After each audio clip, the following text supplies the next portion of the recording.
que, bom, pelo menos a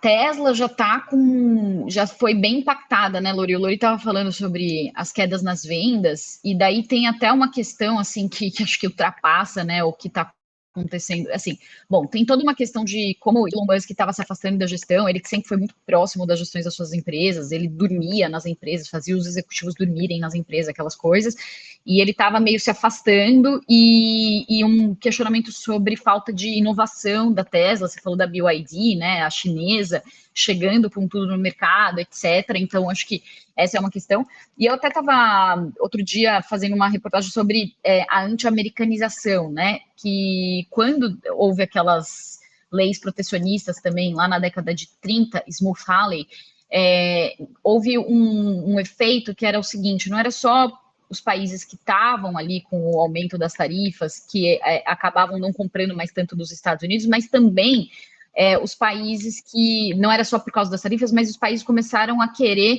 isolar os Estados Unidos porque viram que os Estados Unidos tinham essa visão hostil em relação a outros países, de protecionismo e tal. Então, aquilo acabou contribuindo para amplificar a Grande Depressão.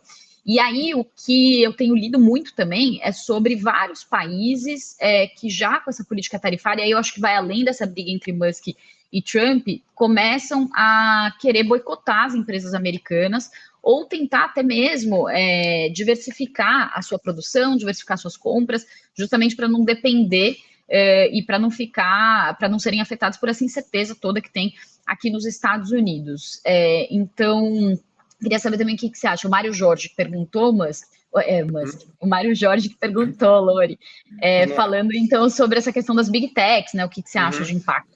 Essa briga favorece as outras Big Techs, porque elas são concorrentes do Elon Musk, né? Então, por exemplo, o Jeff Bezos, dono da Amazon, é dono também da Blue Origin, que é uma concorrente da SpaceX, né? Ela disputa contratos na NASA com a SpaceX.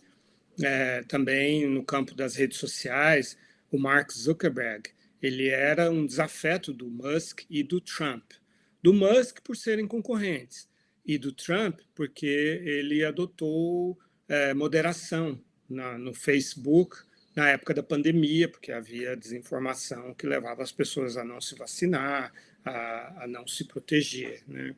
E depois, quando teve a eleição do Trump, que o Musk foi morar em Mar-a-Lago, o Musk foi morar com o Trump, né? O Musk não tem uma casa muito fixa, ele, como você disse, ele dorme nos escritórios dele e tal, mas ficou morando lá com o Trump. E aí o Mark Zuckerberg foi num jantar com os dois e se reconciliou com os dois.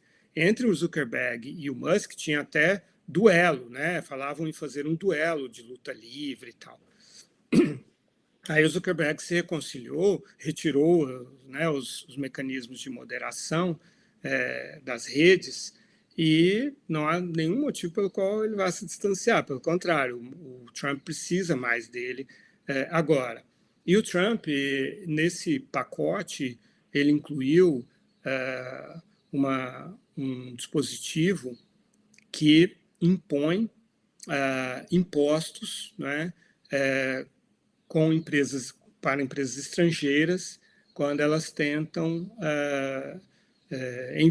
fazer remessa de valores de lucros financeiros obtidos nos Estados Unidos contra as empresas que são originárias em países que estão aplicando os 15% de imposto digital sobre as empresas americanas, que recaem sobre as Big Techs, que é a União Europeia, que aprovou esse imposto, e também contra os países as empresas cujos países aplicam aquele outro imposto aprovado pela OCDE e aprovado pelo Brasil também, de até 15% de imposto para equalizar os impostos, porque nos Estados Unidos os impostos são menos de 15% sobre esses serviços digitais. Então, o Trump está nessa cruzada em favor das Big Techs. Legal, perfeito.